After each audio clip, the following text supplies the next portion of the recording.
পয়গম্বর মুসা কালিমুল্লাহকে ওই মহিলা ডাক দিয়ে বলল, মুসা নবী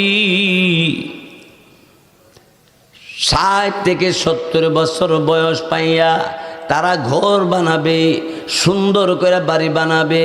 মুসা নবী বললেন, এরা শুধু একটা বাড়ি না, কয়েকটা বাড়ি বানাবে, আরো বানাতে চেষ্টা করবে। সুন্দর কে কার চাইতে বেশি করতে পারে, ঠিক না বেটি?